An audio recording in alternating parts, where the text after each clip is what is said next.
Who are you? Length Artemis, pilot. The question burns a hole in Length's brain. She hears it every single day from Handler's lips. It's been like that ever since the escape, the doomed escape. Sartha Thrace, or Hound, Sartha's other half, dragged her here to a new cell where she's been kept ever since. Here she's subject to Handler's personal attention, and each session begins and ends with the same question. Who are you? Length Artemis, pilot. It's an answer. The only one Length has to give. It's not exactly wrong, but it's not exactly right either. And it's not the one Handler's looking for. Length can tell that much from her expression. She's tried giving other answers. She could pretend it's to amuse herself, but really it's because she's hoping she'll hit upon whatever answer Handler wants to hear. Once, Length even answered Hound. Handler didn't like that. She made the measure of her disapproval plain. She wants the truth. Only the truth. So Length gives it to her. She's not sure why. Handler's approval shouldn't matter to her, but it does. Who are you? Length Artemis, pilot. Length's new cell is nicer, she supposes. Brighter, a touch more comfortable. She thinks it's close to Handler's quarters, but that's just idle speculation. She's given up on trying to make a mental map of this place. No point. She's never getting out. She knows that now. There's also a mirror. They couldn't have picked the worst torture device. What can Length do but spend hours staring at herself, letting her self-loathing ferment in her belly? The mirror asks the same question Handler does. Who is she? She doesn't look much like a pilot anymore. Too skinny. Pilots always get the good rations, and they always stay in good shape. Length just eats whatever they give her, and she doesn't have the strength to exercise. She looks more like a corpse than a pilot. Eyes don't help with that. It's tempting to break the mirror. That's what Length knows she should do if she still had the will. What stops her is knowing that Handler wants it here. Length can't seem to bring herself to deny her. Not anymore.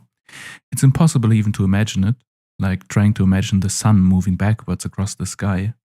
Length has been down here too long. She knows that. Knowing doesn't help. Handler's more skilled than her creepy, dog-hooded menials. Her personal attention is overwhelming. It's like if the sun froze in the sky and it was shining just for you. She touches the threads of Length's mind as skillfully as a musician playing the strings of a harp, but she always leaves them fraying, twisted, undone. She takes time, memories, moods, whatever she wishes. It doesn't always hurt, but it is always torture, whether it's drugs, electricity, lights, strange devices, or even just talking. When it does hurt, it's not so bad. Length can give herself to the pain. It's better than the gnawing guilt she feels when it doesn't. It's never an interrogation, though. Length refuses to give up any secrets that would endanger her fellow rebels. That's a barrier within herself she's determined not to relinquish. Maybe the very last one. But Handler doesn't ask. Not about that. She asks about other things. Personal things. When did Length first know she's a woman? Who was her first crush? What was the first thing her parents were ever disappointed in her? And it's always so easy to tell her. It always seems like a good idea in the moment, like it will feel good, like it will be a relief. It never is. It feels awful each time Length is left feeling like she's lost something, like the memory she's told belongs to her now. Length is hollower for it, less herself. Handler, by contrast, seems magnified by each secret shared. It's like she's feasting on them, as ridiculous as Length knows that is. But the impression persists. She can't remember how much of herself she's given away. What doesn't Handler know about her now? Is there anything? She must understand Length better than any other living soul could, the way only a god could. But she keeps asking, every time. Who are you? Length Artemis, pilot. At this point, What does it even mean for Lainth to call herself a pilot? That it's her true self somehow? Lainth wonders about that. If she could again sit in Janitor's cockpit, if she could ride it to battle, would it fix her? Would she feel whole again? Or would she throw up over the controls? That feels more likely, more true. Lainth may never be able to pilot Janitor again, but even if she could, it would be wrong. Sacrilegious. Janitor is a good thing. It does good. Lainth doesn't. Not anymore. She's unworthy of it. She always has been. Because of Sarther. Because of Sarther Thrace. If there's one genuine kindness to being under Handler's personal care, it's that Sarther Thrace no longer comes to visit Lainth. Seeing her now would be unbearable. Thinking of her is unbearable. All Lainth can do is try to keep thoughts of her pressed against the far walls of her mind, there to scratch and itch as she lies down on the bunk to sleep. Sarther Thrace is a hero, and Lainth ruined her. Not just Lainth, but yes, her. She ruined Sarther with her praise and her wishes and her expectant, hopeful eyes. She knows this to be true. She feels it in her soul. Lainth has tried blaming Handler, a little. It doesn't stick.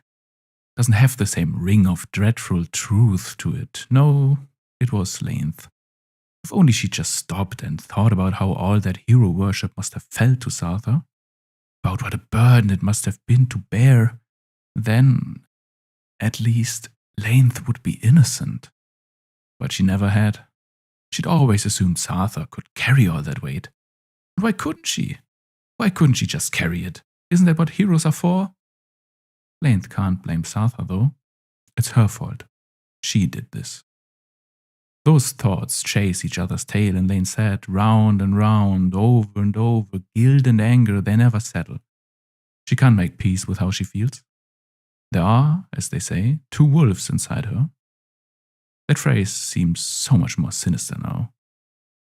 Lainth is grateful when the drugs they put in her food give her simple oblivion.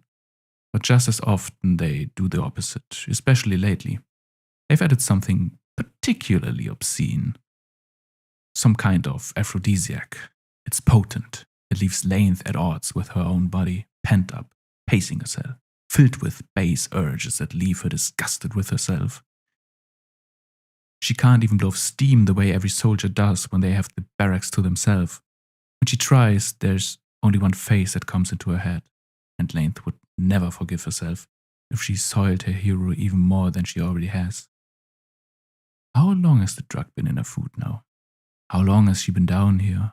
And how long until she knows the answer? Who are you? Lainth Artemis? Pilot? It feels worse and more absurd every time she says it. It drools from Lainth's lips, weary from overuse, becoming just a set of sounds she barely remembers how to say. Lainth? Leanth? Her tea, miss? How is it that Handler says it? She always speaks like she's wielding a scalpel on her tongue, dividing up the syllables, clipped, precise. That's Handler's way. She knows. She always knows best. Is that one of Lainth's thoughts or one she gave her? Does it still matter? It won't for much longer. Lainth is too smart not to know that she's about to break into pieces. A sound drags Lainth from the spiral of her own mind, scraping, metal on metal, the door opening. Lainth looks up and sees Sarther Thrace, and she gags. Feels 10 times worse than she'd guessed it would. Nausea, blind panic, fuck. The guilt swells like a tide, but the look on Sarther's face isn't accusatory. It's worse than that. It's apologetic. At least now there are no pretenses between them, not with that sick fucking muzzle on her face. Hey, Sarther says. What is Lainth supposed to say to that?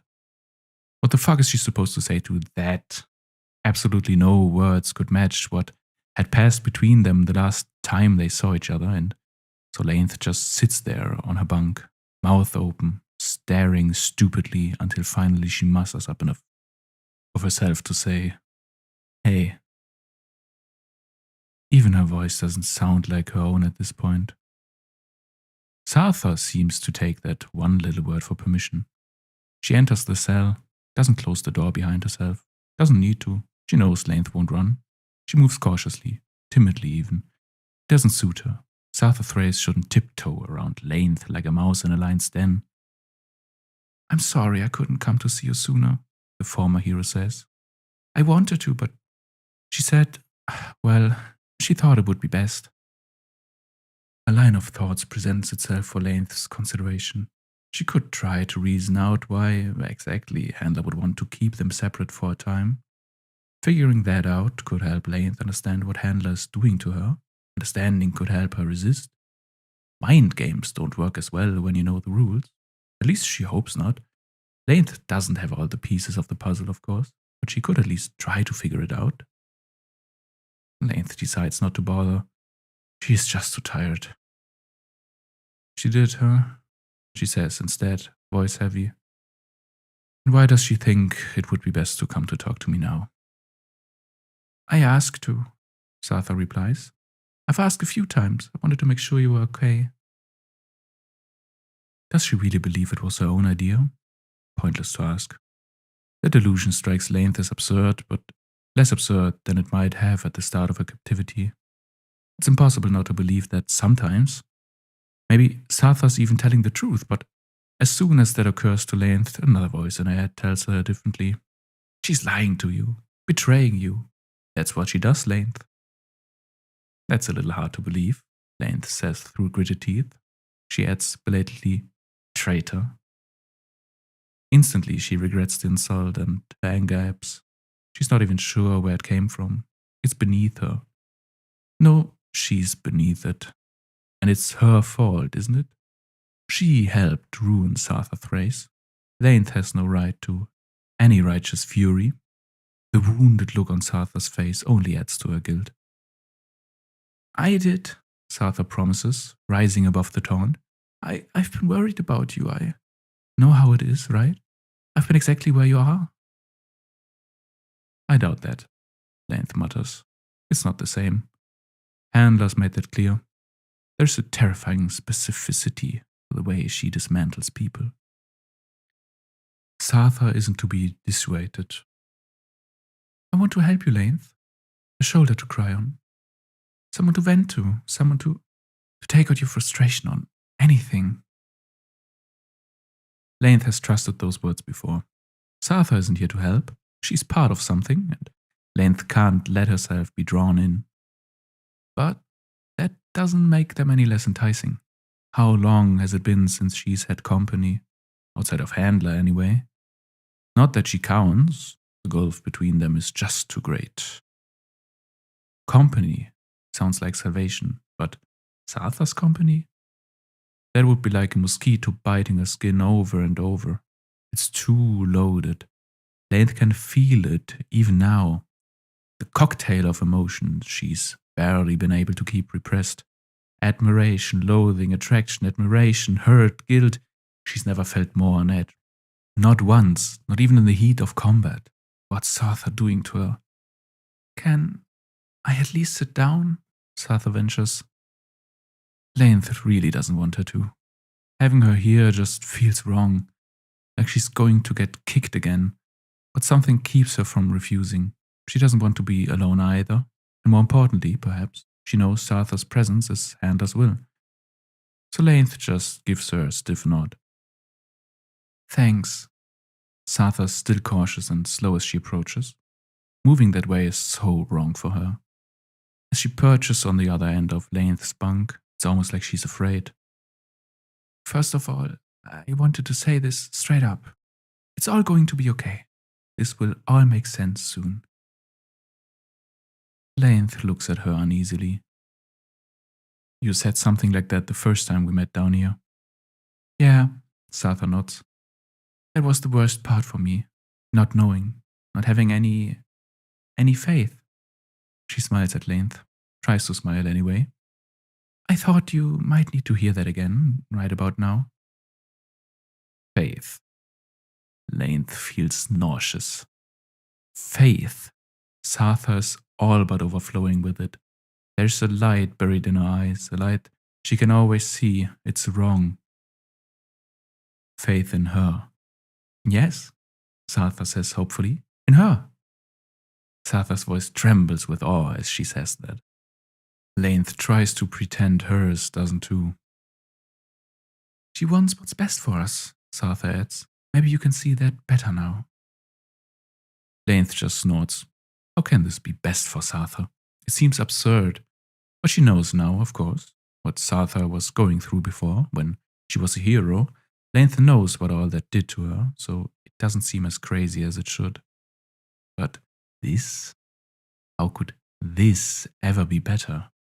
Wanting to run is one thing. Wanting to betray everything you held dear and break your own psyche into two halves is another. Lainth will never, ever understand that. At least she hopes not. Just trust me, okay? Sartha promises. It will get easier.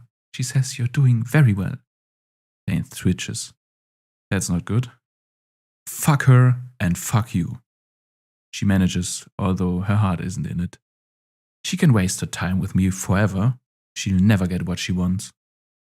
The boast rings hollow to both of them.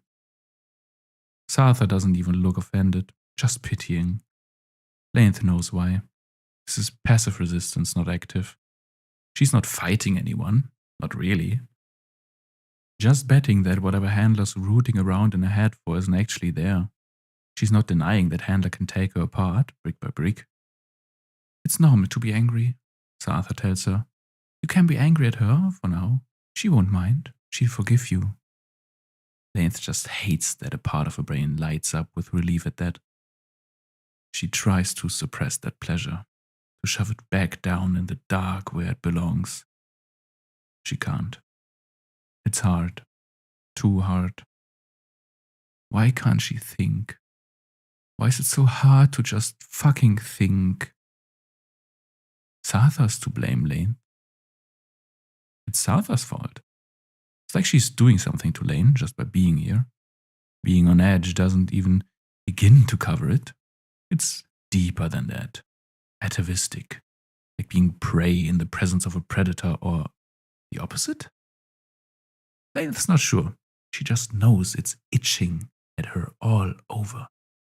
She can feel Sartha in the air, on her skin. It's consuming. Lane has never been more aware of another human being before, and there's something else. Something weirder and worse. Lane is unbearably fucking horny. It's more distracting than it has any right to be. The arousal has been present for at least a dozen sleeps, since they started adding that aphrodisiac to Lane's food. It's been a constant buzz that keeps her from finding any center or inner calm. But now it's turned up to 11. It's thunder in Lane's veins, and it's all directed at Sartha. Every stupid, embarrassing, idol-struck wet dream she's ever had is now throbbing at the forefront of her brain. Lane just has to avert her eyes and pray it isn't showing. But it must be. She can feel herself sweating and drooling and tenting the coarse pants they gave her. God, it's like being a teenage boy all over again. More intense though, and there's something else. She can hear a heartbeat pounding in her ears. It must be hers, but it feels like Sartha's. Are you alright? Sartha says. Out of the corner of her eye, Lane can see concern on her face. It hurts. She doesn't deserve concern. She's the one who ruined Sartha. She's still doing it even now. In her mind's eye, Lane is the worst. The lowest it gets. She can feel control slipping out of her grasp, like an animal in heat, but it would be 100 times easier to deal with. You don't blame an animal for being in heat. I'm fine, Lane grunts. She's not. She shifts a couple of inches down a bunk, hoping distance will help. It doesn't. It just makes the yearning that much more intense. Sartha Thrace is right here, still within arm's reach, her warmth, her skin, her body. It's so damn hard not to think about it when Handler's demonstration keeps flashing through her mind, her lips yielding and kissing, her mouth open, a wet willing, the way she licked Handler's boot like it was a lover, and above all, the promise Handler made. Why not enjoy her if it pleases you? Many have. Lainth reaches up and clutches at her head. Fuck, she's so disgusting. Suddenly, a memory forms. Not of Sartha, of Handler. Lainth remembers being in the sweet embrace of her tools and instruments in some secret room of these sinister kennels. She remembers herself being opened and Handler pouring words into her, sweet as honey, bitter as cocoa. It's the same voice she can hear even now, at the back of her own brain. All of its words are about Sartha Thrace. Before Lainth can fathom the meaning of that, Sartha catches her attention. There's something else, the hero says, with palpable reluctance. I wanted to apologize. Lainth might have laughed. Apologize, she chokes out. What does Sartha have to apologize for? Much, of course, but not to Lainth. Those scales are tipped firmly and irrevocably the other way. Yeah, Sartha says earnestly. For what you saw that day, I'm sure it's been weighing on you. Lainth's hands have started shaking. It's really bad. Did she tell you to say that? No, Sartha replies, although there's no knowing if that's really true, not even for her. I swear, this is all me, Lainth. I'm sorry, really sorry. For what? Lainth's voice cracks. For laying all that on you. You didn't, Lainth croaks. She did. That's different, Lainth shoots back quickly. She's defensive of her mistress, of course. She was just telling you the truth, that's all. It was kind of her, Lainth. You just don't see that yet. Kind. Lainth's hands shake worse. Listening to Sartha talk about this is so twisted. Her head is nothing but a seething mass of insane contradictions, and Lainth is fast losing the ability to sort them out as she hears them. I meant, in my head, Sartha explains. I put it on you by letting it get to me. My status, the way people looked at me, shit like that. You shouldn't have to feel bad about it. Lainth buries her face in her palms. No. This is so wrong. Sartha shouldn't be apologizing. She's a hero. She was a hero. Whatever. Everyone needs people to look up to. Sartha's still talking. Why won't she just shut up and go away? I'm sure as hell did in my day, even if I never thought I'd become, well, it just comes with the territory, I guess. If you survive long enough, I should have known. I should have been ready. Lainth wants to stop her, but her blood is boiling and her tongue would loll stupidly out of her mouth if she tried to speak. Her passions are up and they leave no room for words. She just wants this torture to end. Compared to this, Handler truly is kind. Lainth just wants to be free of this feeling, this guilt. But even by listening, she's making it worse. Why can't she stop violating Sartha this way? I wish... Sartha pauses, considers, corrects. Part of me wishes I'd just been stronger. That it hadn't come to this, then it wouldn't be such a disappointment to you. But it's for the best. I met her and she saved me, fixed me, made me a hero again. That self-pity, it's disgusting. As disgusting as Lainth is, a hero shouldn't feel that, speak that. You deserve better, Lainth seems to settle on that thought. You deserve a hero you could really look up to. And then it roars out of Lainth, furious as the report of Janitor's guns. Shut her up, Lainth. Just shut up already, she screams in a voice that barely remembers how to speak. It comes out raw and ragged. Don't you have any fucking pride? She's on her feet. Even though she doesn't remember standing, she can look down at Sartha now. That feels good. It feels right. I ruined you, Lainth screams. That confession is balm for her soul. Letting it out, an unspeakable release. I'm part of what broke you, but you can't even be mad at me. Even now it's out in the open. What's wrong with you?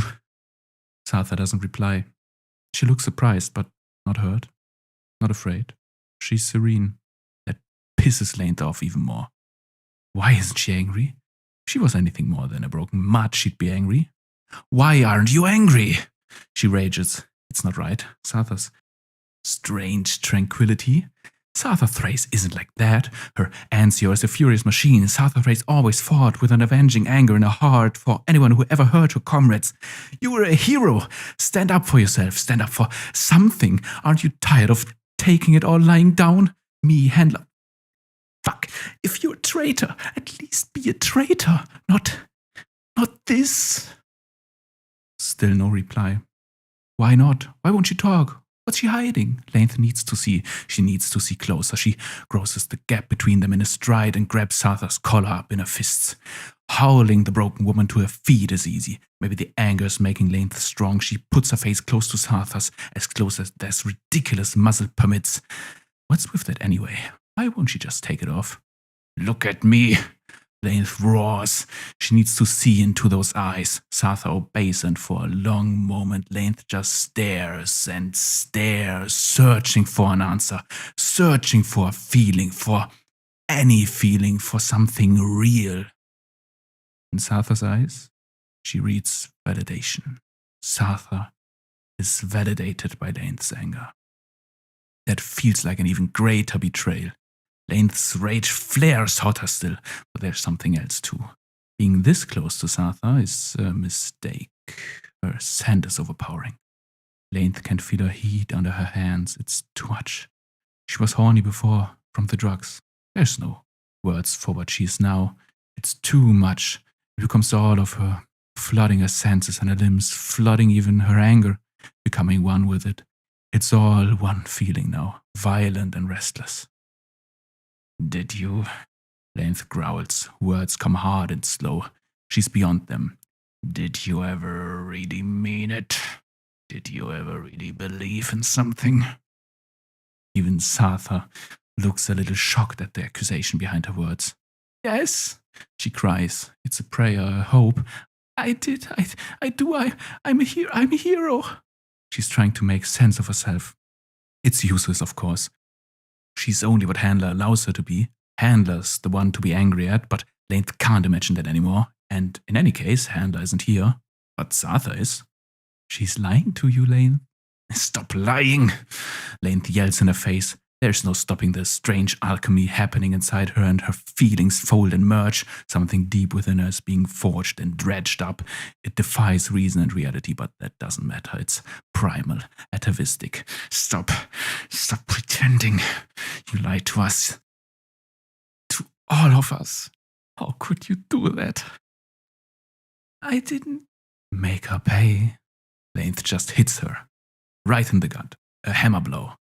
Sartha is taken by surprise mid-breath and doubles over, gagging and choking. Only Lane's other hand, firm on her collar, keeps her on her feet. She looks like she's in agony. And it feels good. Better than anything Lane's felt since she came down here. That's for sure. It's a revelation. She's never before thought about what a simple joy-inflicting pain can be. It's power. And power is so precious. It's a tiny little release valve for what's boiling inside her. Lane is no sadist, of course. Just the opposite. She never want to hurt anyone who deserves it. But Sartha does. She absolutely does. That feels too right to be wrong, which means there's nothing to stop Lane from making Sartha as bruised outside as she feels inside. She deserves it. You can. Sartha begins to choke out as she recovers. Stop talking. Lane snarls. She pulls close, overwhelmed with a craving for greater savagery. She means to bite. She can imagine her jaw clamming down and skin breaking and blood in her mouth. Instead, she finds herself clawing the muzzle away from Sartha's face and kissing her. The kiss is no gentler than a bite. It's ugly and messy. Lane bites Sartha's lip hard and evades her mouth with her tongue, claiming her, soiling her face with blood and drool. The kiss makes Lane euphoric. It's vindication. She can do this. She can cross the line with Sartha, and that means she wasn't really such a hero after all. Plus, Sartha Thrace is kissing her back. Lane lets her for a moment, but then pulls back and shoves her to one side so hard she goes sprawling across the floor. She can't let Sartha think this is a coupling of equals. It's not. Sartha is nothing. A pretender, a traitor, a dog. Sartha perversely looks up at Length with stars in her eyes.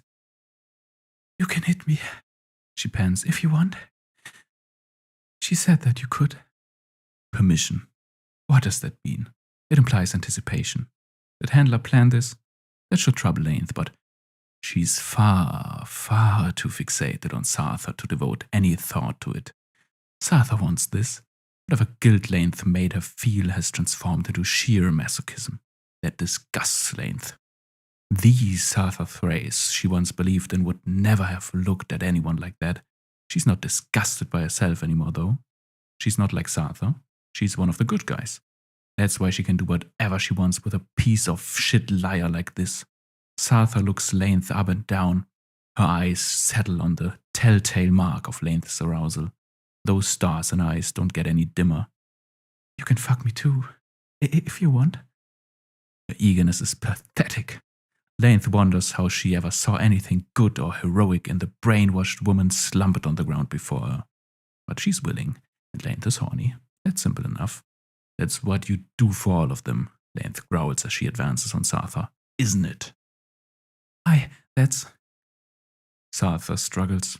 She's trying to make that agree with her sense of self. When she wants me to, when they need it. Length snorts. Why am I even talking to you? She spits. You barely even know where you are. What side you're fighting on? You're nothing. Why did I ever think you were a hero? You're just a warm body. Shut up, Length snarls. Get up. Sartha does what she's told, or tries at least. It's both intoxicating and aggravating. A hero shouldn't, but Sartha isn't a hero. Length knows that now, and it's fucking hot that she does. It makes Length feel like she can do anything she wants, and she wants so much. It's burning in her veins. Length feels powerful as Sartha fights to her feet, and she feels powerful as she decides she's moving too slow. Length reaches down to haul her to her feet and toss her roughly onto the bunk. Take your fucking clothes off, Length orders next. Even Sartha's clothes piss her off, she's realizing. It's still her old rebel garb. You don't deserve to wear that.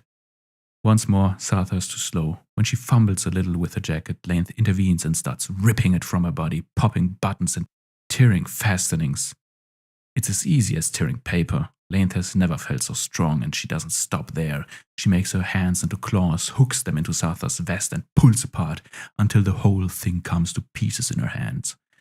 The sight of Sartha's tits spilling out is a hot rush of pleasure and satisfaction. This is exactly the defiling that false idols deserve. Length keeps going, not until Sartha is naked, just until she's naked enough, until Length has access to everything she wants. But she takes a moment to reach down and fix the muzzle back into place. It suits Sartha. Length sees that now. On the bunk? Sartha pants with a filthy eagerness. I could just... Shut up! Length hits her again, this time a hooked punch to her side that collapses Sartha onto the bunk like a stack of bricks falling over. She doesn't want Sartha to talk. It's wrong when she talks. Hound doesn't talk, not unless she tells her to. And maybe that's the real Sartha after all. Maybe Length can bring Hound out to play. That's what Sartha wants.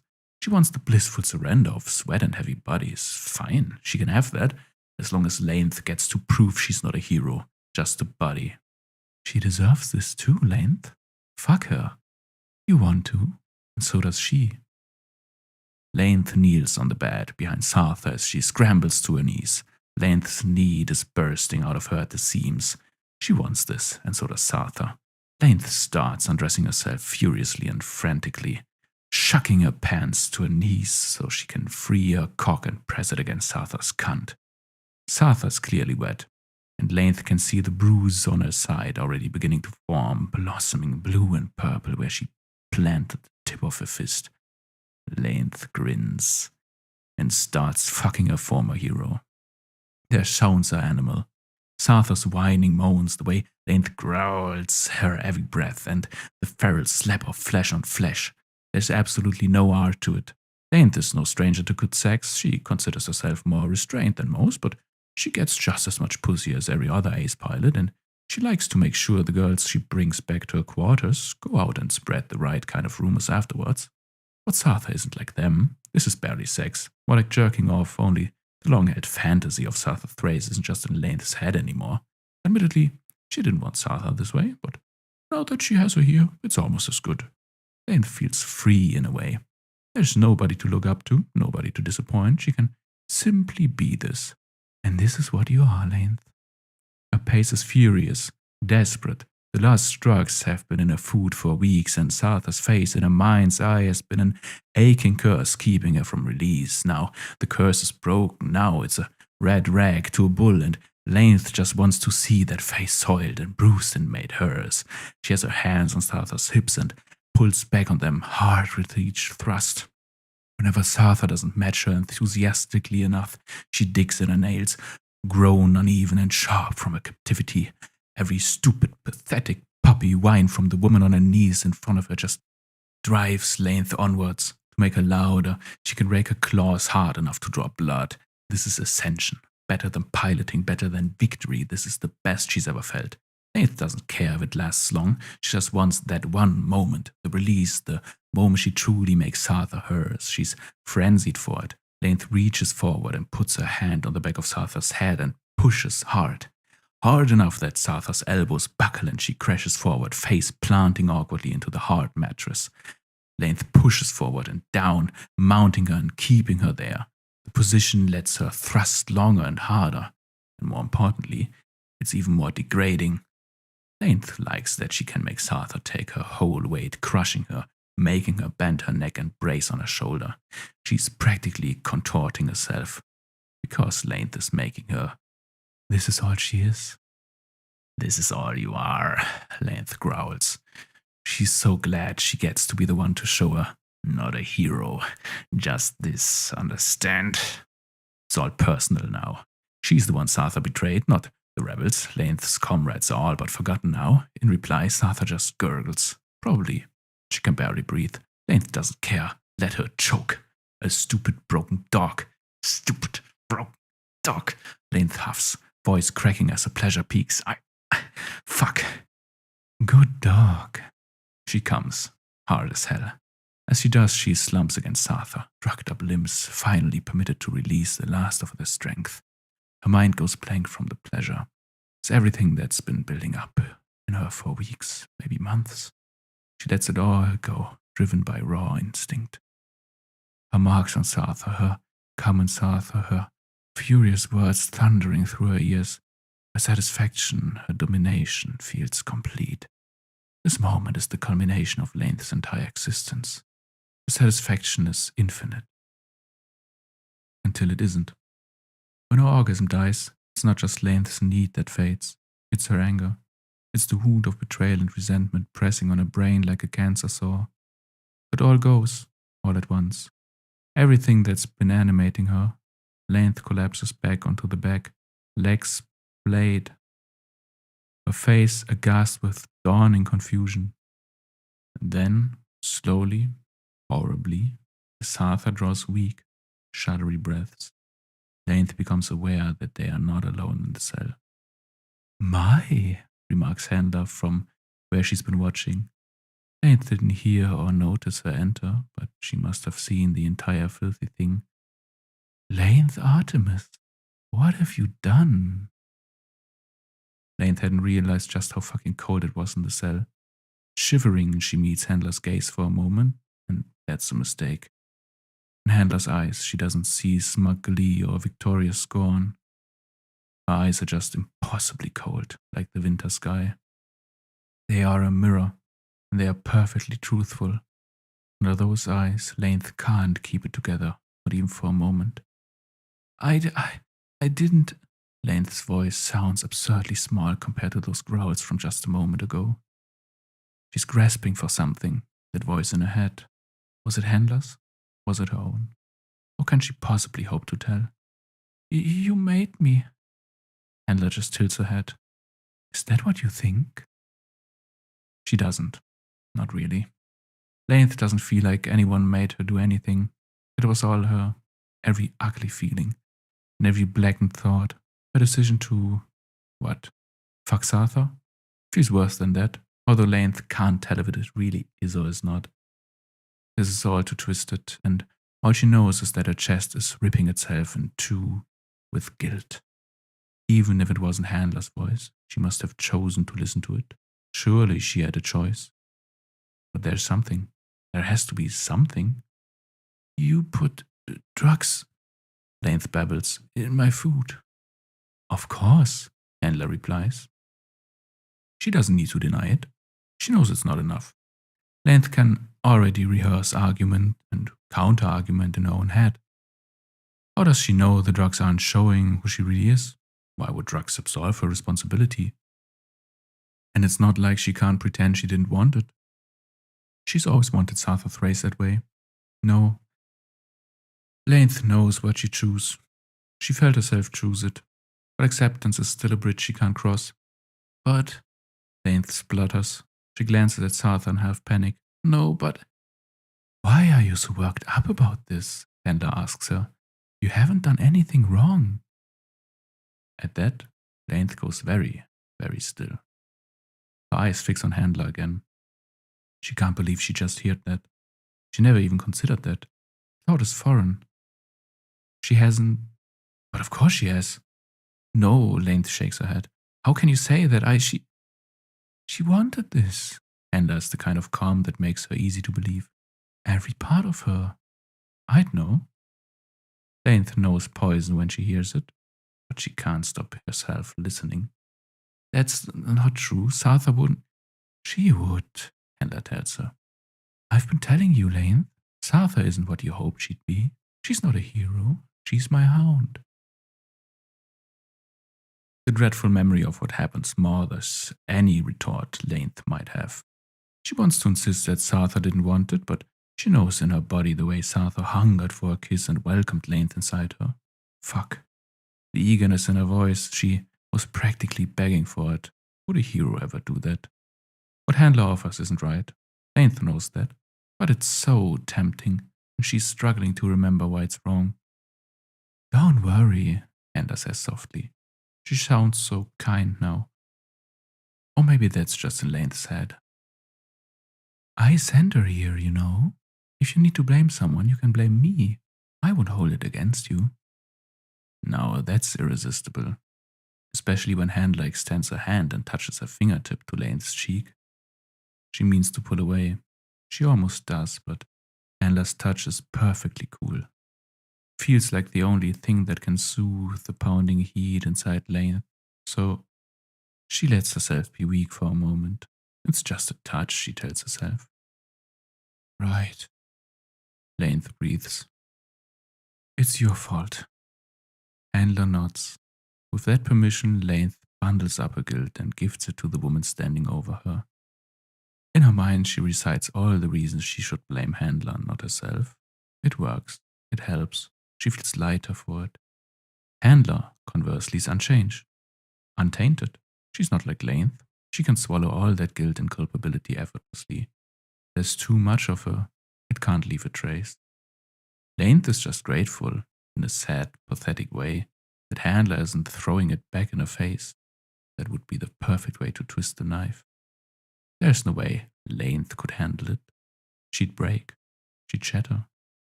Lainth doesn't know the meaning of this kindness, but she's still grateful for it. She feels unfathomably at peace. And she feels like she could stay that way forever. But for one thing.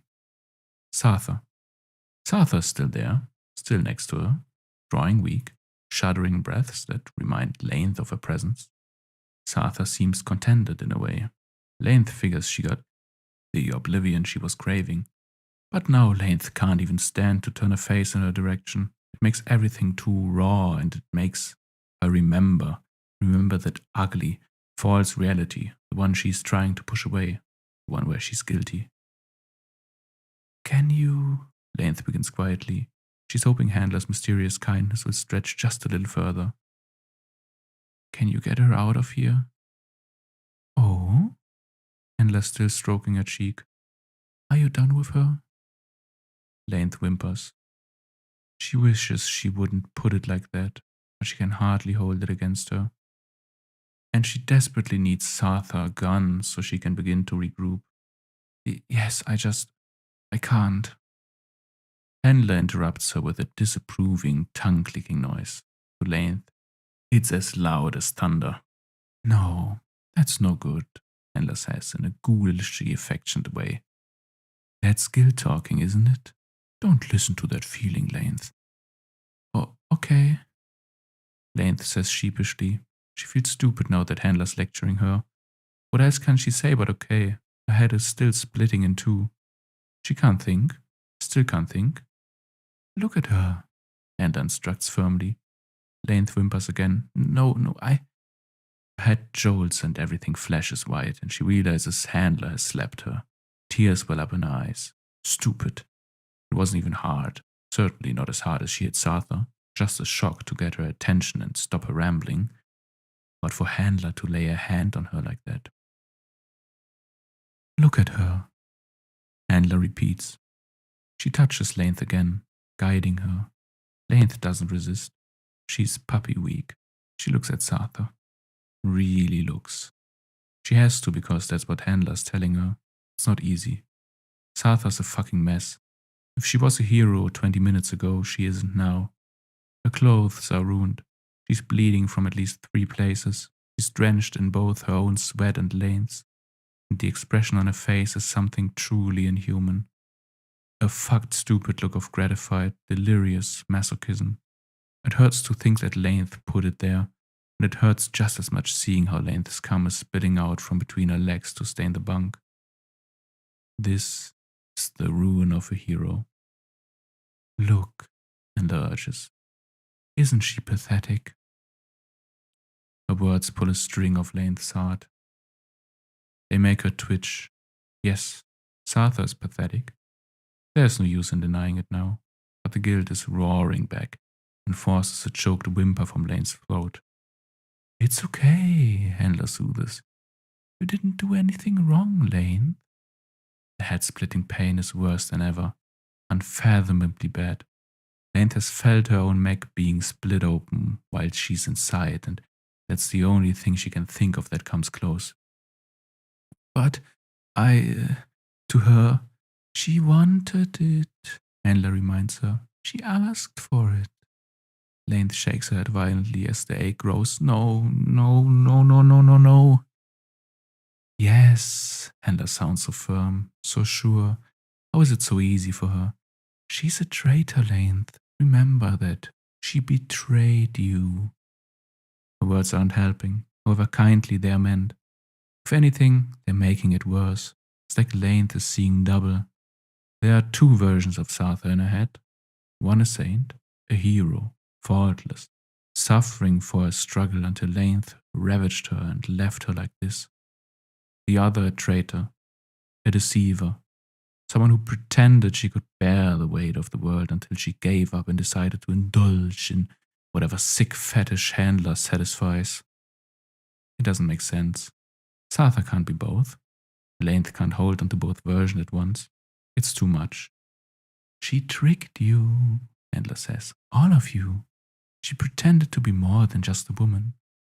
She let you believe in her and hated you for it. Now she's making you feel guilty too. All for giving her what she wants. Please stop, Lane gasps. She's about to pass out from the pain. Make it stop, please. You didn't do anything wrong, Handler reiterates. Say it for me. I didn't do anything wrong, Lane repeats. She'd do or say anything now if it helped. That's right. It did help. A little. Or maybe Handler's approval does. But only a little. But Lane can't stop herself saying it. She wants desperately to fall into Handler's abyss. The pain is that bad, but guilt is still her anchor. I didn't have to. That's not me. Even she doesn't deserve. Yes, I see, Handler says. She seems to understand perfectly. Lane, listen to me. Whatever you did wrong, I forgive you. You. Lane looks back at her. Handler's eyes are still the sky. Cold, pure, free of both compassion and accusation. As always, they make Handler's words ring true. Length hadn't even thought about forgiveness. She hadn't imagined anyone could award her forgiveness. But when Handler promises it, she believes. She believes so much she doesn't stop to ask why Handler's forgiveness would matter, or what she's being forgiven for if she didn't do anything wrong. Length feels it. Absolution. She implodes from it. Length crumbles over and inward, wrecked by dry, silent sobs of sheer relief. The pain is gone. It's like it was never there. She's free. Before she can stop herself, she finds she's clasping Handler's hand. It was on her cheek, but she brings it to her lips, kissing, praying. This is more unburdened than she'd ever dared hope to feel. How can Handler do this? How does she have this power? It's like she's the first real person Length has ever met. And for once, she's simply grateful to have met her. Good, Handler pronounces. She sees the change in Length, and she's pleased. Which is another wonderful gift. Handler glances at Sartha. Wake up, she says. Come along, Sartha. Sartha's trapped in some kind of daze, but she obeys without hesitation and rises to her feet as if oblivious to a bruised, cum-drenched state. She looks wretched. Length can say that to herself now, she learns without guilt, but when she starts following Handler out of his cell, Length is almost jealous. It would be a blessing to get to follow her around, to spend a little longer in her presence, especially since Length is so very afraid that as soon as she leaves, all that fearful doubt is going to come right back. Handler might be the enemy, but Length's inner voice is heard worse. Handler, as always, knows what's in her soul. Don't worry, Length, she says over her shoulder as she departs. You're doing very well. I will be with you again soon. Length just nods. She can hold that praise tight to her chest. It will keep her warm. When Handler leaves, the cell door closes and locks. Length is alone again. The loneliness is more uncomfortable than ever. Her head is clouded over, but she's starting to realize it's not so bad. It will keep her from dwelling on the things that don't fit right. There's something she can't help dwelling on, though. Something unsaid between her and Handler. The question Handler doesn't need to ask because she always asks. Who are you? Length still doesn't have an answer for her, but she's closer perhaps. Length stands up and walks to the mirror. As she peers into it, searching for clarity, it happens again. That strange double vision, like the whole world is fracturing, but not around Sartha this time, around Length. First, Length sees herself, or what she's always taken to be herself. A woman who still looks a little like a pilot, the rebel, the person she's always been and who can she live with being. But then she sees something else too. Something deeper, truer. Something who is barely a person at all. Something feral. It's whatever came out of her when she was on top of Sartha, hitting and fucking and growling. It must have always been there, in the corner of her eye. Length just couldn't see it before, because she was too afraid. The thing she sees is abominable, unforgivable, except for Handler. She can forgive. Only her. It's a hound. A hound of Length's very own.